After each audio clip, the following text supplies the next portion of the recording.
we know you're a big fan of Taylor Swift. I do. Now it's so commonplace. Like everybody's a big fan of Taylor Swift. But yeah, I am. We wondered if Gru would be a Swiftie, do you think? I think who wouldn't be? That's a good point. I mean, honestly, I would love to see Gru bring his daughters to a Taylor Swift concert. Oh, yeah. They love it. Yeah. Hello, we are from the Chris Evans Breakfast Show on Virgin Radio, and we're very much the minions of the show. So we've been sent to have a chat today, so it's lovely to meet you. Nice to meet you too. And we wanted to let you in on a little secret, Steve, before we start. This is our first junket, so we're super duper excited. I am going to make this hell. I hope so.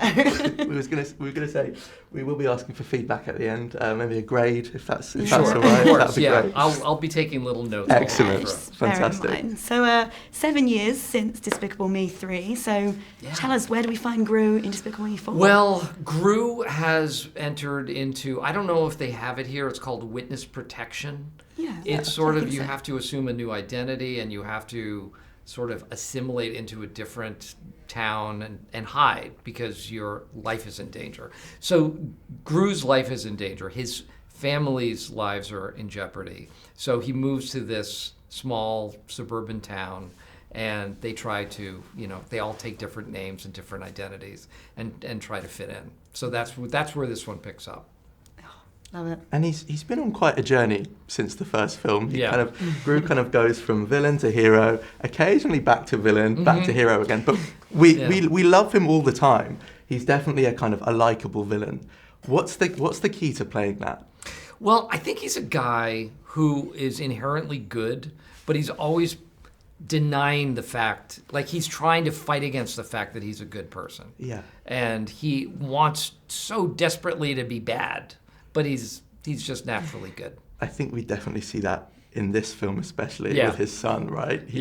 Gru Jr. is Gru Jr. is really good. Really a fun addition, I think, to the franchise in general. It's and Gru and his son haven't bonded quite yet at the beginning of the movie. And he's adorable, loves his mom, but doesn't love his dad so much. So that's a fun ride to watch. Definitely. Despite being the spitting image. He's Exactly the same. not only spitting image, but he is exactly like, he has the same demeanor. Yeah. He has the kind of the same gruff nature, and you can see that he has a future somehow, either as a villain or in the somebody brought that up earlier. Like, what if the son started to actually become a villain and Gru was sort of on the other side? That would be an interesting a story to follow. Is that a potential later film? I think so. Something there, for sure. Somebody has a good idea. And I think it's fair to say that Gru kind of struggles with the work-life balance with the baby. I love how we're talking about this, like, yes, his work-life balance and the character arcs. I think it's true. He takes the baby on a heist. I mean, he takes the baby to work for the day.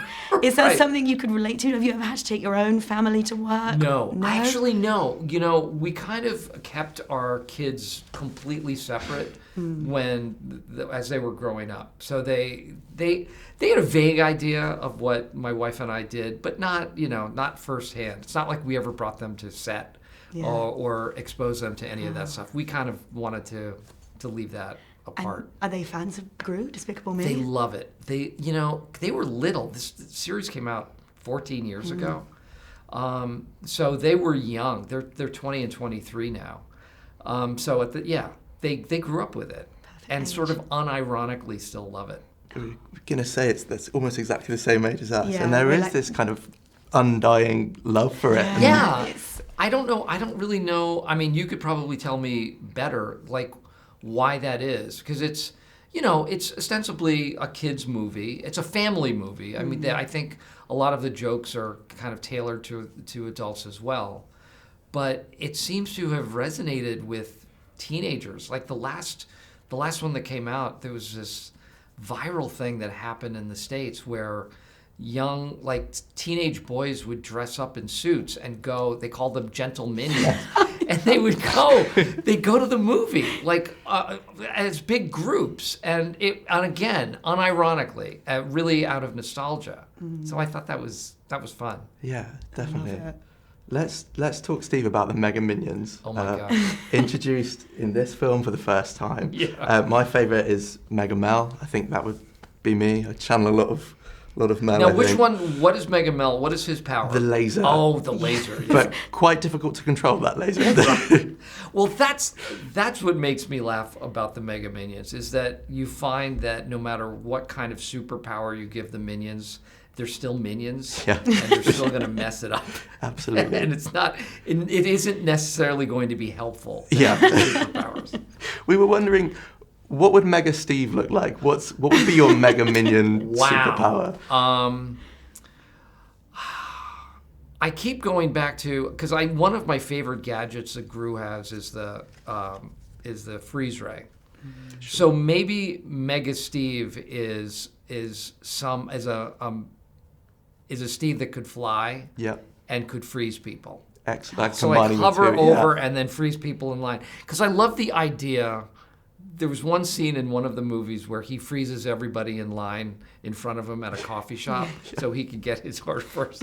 I was like, that's genius. Yeah. Like, to be able to go do that. I mean, who wouldn't want to do that? And the school talent show, no spoilers, but it does end up being quite crucial to the plot of the film. We were wondering if we were to put you on the spot right now and we were to do a talent show, I think I'm really good at like crossing my eyes and. I can say the alphabet backwards. That's about it. I think. What might you bring to the talent show? I would do this. I can detach my thumb, just go like that. Oh my No way. goodness! Yeah, I know, and I'm not going to do it again. Well, you win. I think that's First prize. Crossing your eyes. I mean. That's rubbish. I know. And were you in any talent shows when you were at school? Was that? Yes. What did you perform? Yeah, I remember. I remember doing. Do you guys know Steve Martin? Yeah. Of course. So he used to do this song called King Tut, like way back when. And I remember I had a band, we put together a band and we dressed up and we did exactly that. We did King Tut. That's so cool. Did you win? We won. Oh my, We congratulations. won. Yeah. I think we won like $20. Very exciting. Pretty cool. But it set you up quite nicely for this movie, right? Yeah, So. that was a big night for everybody. Pizza and soda all around. And music plays a huge part in the film. Oh, yeah. Especially the end scene. We know you're a big fan of Taylor Swift. I do. Now it's so commonplace. Like everybody's a big fan of Taylor Swift. But yeah, I am. We wondered if Gru would be a Swiftie, do you think? I think who wouldn't be? That's a good point. I mean, honestly, yeah. I think Gru would. I would love to see Gru bring his daughters to a Taylor Swift Oh concert. yeah, they love it. Yeah. I wonder how you'd animate a Taylor Swift concert. I mean, it couldn't be any better than an actual Taylor It's Swift. true. There's a lot going on there. Couldn't improve upon it. Yeah. And lastly, so we work on a breakfast show, so we get up quite early, we're quite into morning routines, and we were wondering, what do you think Gru's morning routine would look like? I bet he has very good oral hygiene. Honestly, I think he really is very meticulous about brushing and flossing and using the right kind of mouthwash, and I think he likes to be fresh. Oh. And he probably exfoliates. Does all that. That's probably Lucy has changed that part of it. Like you've got to take care of your skin. You're getting older. Yeah, there's something that does feel quite despicable about really taking care of your teeth. I see, and potentially, those water flossers you can get, kind of one of them. Oh yeah. Yeah. Oh right, yeah. I think they used to call it like water pick. Yeah, that's the one. Yeah. Maybe a mega one. I would love to see a mega water pick that actually takes your teeth out. Yeah. Love it. Well, that's. Have you got any feedback for us on our first junket? I thought you did an excellent job. Put you on the You spot. seemed very relaxed and had a lot of fun with it. And you didn't make me uncomfortable. That's always nice You to were hear. very kind. Good. Thank you so much. Thank you, We Steve. love the Appreciate it. film. Thank you. So Thank nice you. to meet you. Nice to meet you. Virgin Radio.